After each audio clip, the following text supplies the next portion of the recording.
Gaano ba ka-open para ang ibig ko sabihin, pag sinabi mong open, at least nalalaman ng publiko kung anong pinag-uusapan. Sino ngayon ang ilalagay mo doon? Sabi po ni Prince Abante, hindi na bago sa Kamara ang tinatawag daw pong transparency. Sen. Sino ba si Princess? Bakit? Nakasama na ba siya kahit minsan doon sa mga bycam? Isang maganda at mapagpalang umaga po sa inyong lahat, mga kababayan at mga mahal po naming taga-subaybay. Nandito na naman ang inyong lingkod, Just Vlog. At muli na naman tayong magsasama-sama ngayong umaga, July 6, 2025, araw ng linggo. At tayo ay muling mag-uusap-usap. At muli naming isi-share sa inyo yung tungkol po dun sa usapang trilyon ito. Malaking pera ito, mga kababayan. Paano hindi lalaki? Budget ito ng Pilipinas ang pinag-uusapan dito, mga kababayan. At mayroon pong mungkahi ang House of Representatives na ito po ay gagawin nilang open yung paggawa po nila o pagbuo po nila ng tungkol dito sa BICAM, mga kababayan. At ayon nga po dito sa ating source, pinagkakatiwalaan na himpilan ng telebisyon sa saganang mamamayan, Net25 News and Information, ito po, malalaman po natin yung kanilang mga argumento tungkol sa bagay na ito. Bago natin panoorin ito, mga kababayan at mga mahal po naming taga-subaybay, nais ko munang batiin ang ating mga kababayan sa Luzon, Visayas at Mindanao na laging nakatutok po sa atin at maging sa ating mga kababayan dyan sa abroad. Lalo na sa ating mga kababayan na OFW na lagi pong sumusubaybay sa ating programa. Magandang araw po sa inyong lahat. Eto, panoorin natin yung usapan dito sa saganang mamamayan sa pangunguna po ng ating dalawang host dyan, Kuya Nelson Lubaw at saka si Kuya Jen Sumarjaga. At nandyan, makakasama din natin si Senator Rodante Marcoleta. Ano po ba ang meron tayo dyan? Mga idol, mga bossing, mga sir, saganang mamamayan, pasok! Pero ang una niyong haharapin, kung di ako nagkakamali, Sen, pagkatapos ng SONA, ang paghahain ng pambansang budget. Mukhang ang kakaharapin natin ngayon trilyon na utang ata ng gobyerno.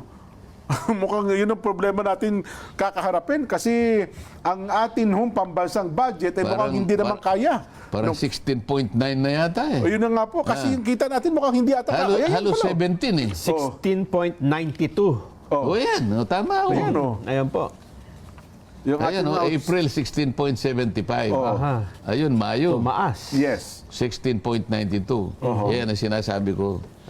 Tinatalakay na natin yan tatlong buwan Bago mag-election pa. bago mag-eleksyon. Tama o hindi? Tumama tayo eh. Di ba? Opo. Yun nga po, Sen, ang problema natin kasi yung ating pambansang budget na hinihingi, hindi makatugon yung ating kinikita ng koleksyon ng ating gobyerno. Paano makakatugon yan?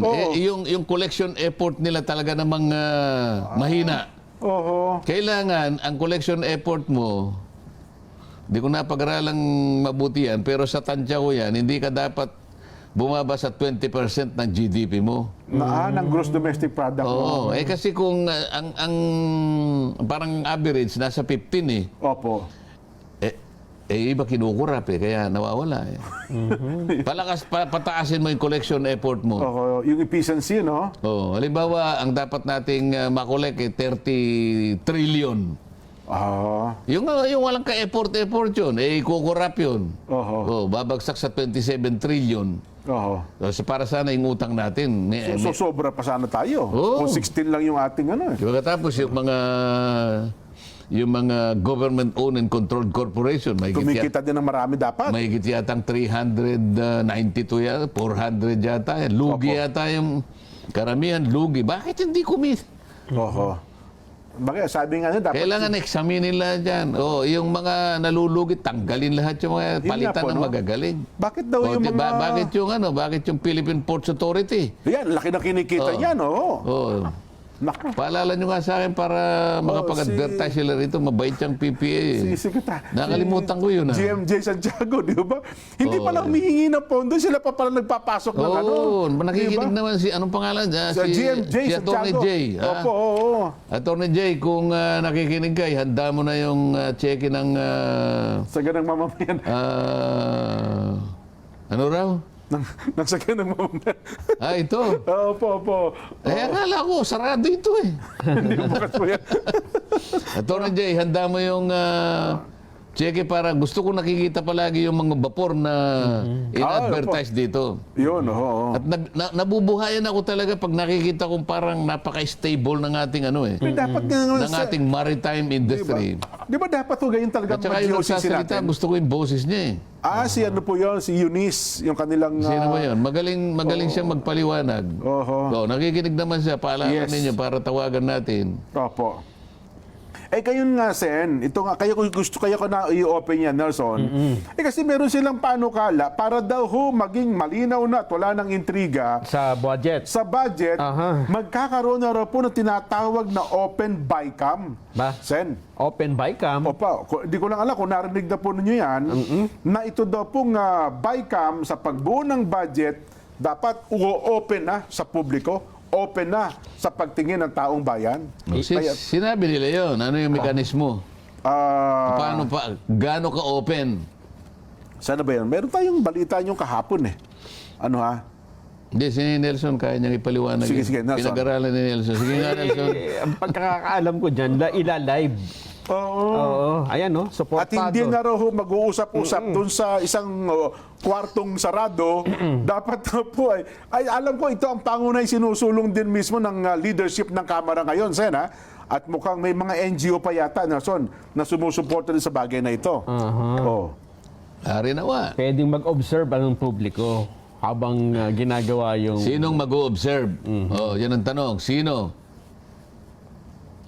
Nelson? Sabi, meron atang nagpanukala ito. Hindi pa ninyo tinatanong sinong mag-o-observe. Walang detalye pa ito. Baka yung nag-observe, bulag. Ano? Paano ngayon yan? Doon pa lang wala nang gusto Sino po bang mag-o-observe? Siguro baka mag-open sila o mga kababayan o ang inyo po mga, siyempre maliit lang naman siguro yung kwarto o Yung iba, magrepresenta. Yung isa hindi siya bulag, nakikita niya pero bingi. Halimbawa. Naiintindihan naman niya yung pinag-uusapan. Baka Kaya ang tanong ko sa inyo, walang pang-amoy. gaano ba ka-open para ang ibig ko sabihin, pag sinabi mong open, at least nalalaman ng publiko kung anong pinag-uusapan. Sino ngayon ang ilalagay mo doon? Ito, nabuo daw po yung panawagan para sa open bycam para sa mga naging issue sa pagkakabuo daw po ng budget. Nito nakalipas sa taon, ang tinutukoy daw po yung ng mga nananawagan para sa open bycam, ang pagkakasingit daw po ng special provision sa 2024 General Appropriations Act na nagbibigay ng kapangyarihan sa Department of Finance ay utos sa paglilipat ng 89.9 billion pesos sa sobrang subsidiya ng pamahalaan ng PhilHealth. Ngayon po, ang pagbabalik sa National Treasury para po pondohan yung mga unprogrammed appropriations. At kalaunan, ayun daw po, nagkaroon ito ng question, tiliyata hanggang ngayon sa Korte Suprema, meron pa po itong usapin. Oo nga, ngayon, i-open, ngayon. Nakikita nila yung ginagawa ng bycam. Meron ba silang karapatan? Ano yan? Palitan nyo. Sila ba ang pwedeng magsabi? Ano yan? Hindi namin. Ipaliwanag nyo yan. Ganun ba? Oo nga, no? Ang parang observer lang ang... Ilan ba yung... ilan ang mag-observe? Gaano ang kakayahan ng nag-observe at nakikita? Kasama ba silang nakaupo doon? Kasi yung tuntunin, hindi ganun eh. Oho. Meron Sen na live streaming. Kung yun lamang mga sa panig ng House, magtatalaga lang ng ilan eh. Sa Senate, ganun din. Paano yung paraan? Sino yung representative ng public na hahalo doon? Ano ang kanyang kapangyarihan na kapag may nakita siya, pwede ba siyang mag-object? Oho. Pwede ba niyang sabihin? Pwede ba niyang ipaliwanag kung ano yan? Oho. Kasi kung wala siyang kapangyarihan na nakaganon lang siya, nakatingin, ano ngayon? Nanonood ka lang. Oho. Noong isang araw po, nag-press con itong tagapagsalita ng Kamara de Representante, si Attorney Princess Abante. Ito totoo.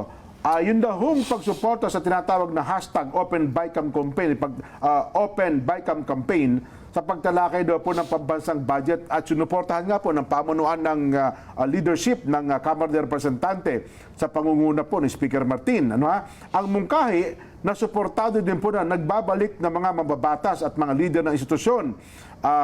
Masaksihan real time kung paano pinagkakasunduan ng Senado at ng Kamara ang penal na bersyon ng pambansang budget.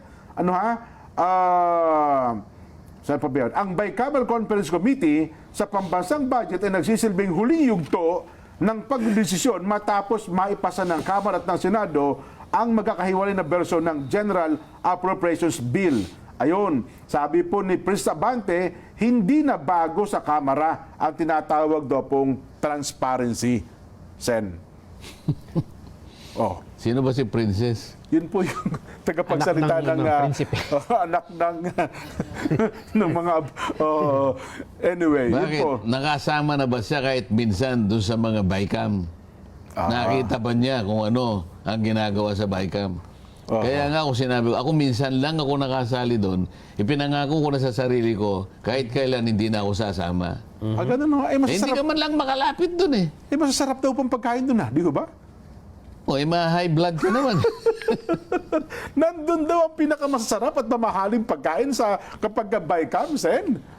Hindi naman. May Hindi ba? lasa din. Pero ang nakakayamot nga, hindi mo alam kung anong tatalakayin. Basta nandun lang kayo. Anong klaseng BICAM yun? Ganun ba yan? Ngayon, sasabihin nila, i-open sa public. Di, ang ganda. Aha. Sige nga. Makikita ko rin naman di ba? Oo. Ay, nako. Anyway. Isip-isipin mo, aaminin nila ngayon publicly na, isama na po ng public. Oo. Isang pag-amin talaga na na itinago nila Di ba? Naka-live stream. Isipin mo, ngayon lang nila na inamin na isasama yung public, hindi nila sinasabi, ano ang mekanismo, anong kaparaanan, paano mo ihahalo ang publiko para ngayon makamit mo yung transparency.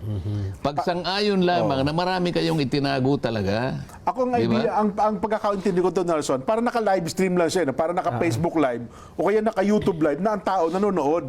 Parang ganun ata ang mangyayari dito, Sen. Sana man lang kung merong kaalaman ng publiko sa mga termino lang na gagamitin doon, mawawala na yung public Ganun ho ba? Gaano karami ang public na makakaalam yung program funds. Oo nga. Ang gusto nila dito gawin, Sen, ay mag-pass ng isang batas para maging institutionalized na yung Open BICAM. So dito Sisimulan ito ang taon sa taong ito. Isipin mo, ewan ko kung papayag sila doon Ito pag-amin lamang ng kahinaan talaga ng paggawa ng batas at hindi nila nagawang transparent. Ngayon, pag inamin mo yan, talagang yung kahinaan, yung kawalan ng transparency, inamin mo talaga. Ganun ho pala epekto noon. Di ba? Kung ako, sa bahay mo na lang. Opo. Kapag nagbago ka ng patakaran, ngayon kanya, tuwing araw ng Miyerkules, Opo. talagang magbibigay tayo ng kung ano man ang niluto natin, bibigyan natin ng kapitbahay natin na nakapaligid sa atin. Pamamahagi na natin itong... Ibig sabihin, sa maraming panahon, hindi ka man lang nagbigay. Maramot ka. Ganun. Noon mo lang na-realize. Gumawa ka pa ng patakaran Ngayon lang sumilay sa alaala mo. Kailangan mong makisama sa ano mo. Isangkot mo ng taong bayan, parang ganun. Oo, di ba?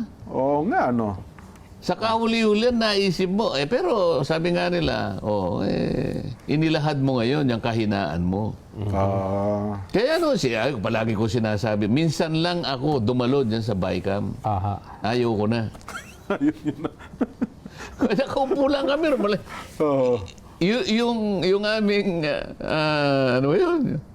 yung committee ng appropriation sa panig ng House of Representatives, noong panahon na yon, si Nonoy Andaya, na matagal nang namayapa. Yung counterpart naman namin sa panig ng Senado, ang aking kumari, Loren Ligarda. Lord Ligarda, opo. Silang dalawa lang nag-uusap. Ayun. Kami ron, nagkukwentuhan kami ron. Nagbubulahan lang kami. Sa akin ayaw ko ng ganun Dapat talaga open para lahat nakakapag-participate. Di ba? 3 lugar pa yun O nga raw po, marami palang kwarto yun. Kanya-kanyang kwarto pala. Hindi, 3 lugar na yung meron pang, hindi ko alam kung Campaginado yata yung isa. Pagkatapos nagpunta kami sa mga 5-star Polo hotel. Club yata yun. Pagkatapos ganun din Ayun. Ngayon, aaminin ngayon na mali yun. Opo. At kukurekin daw nila. Opo, So para maging pag-amin transparent. talaga na meron talagang pagtatago. Ganon. Di ba? Sana walang ganon. Hindi, anyway, Sen, ganito na lang. Kapag kayo po sa Senado ay kasama dyan sa BICAM, kami na ang isugan nyo ni Nelson. Kami yung public. Kami na ang isugan ninyo. Parang kalabaw lang. Ito dalawa ang sinusugan ko dyan, ha? Dahil open yan sa public, yung dalawa yan ng public. Tsaka, para na sa ganun yung kayo magsisidop ng mga ating mga maayos dyan, ha?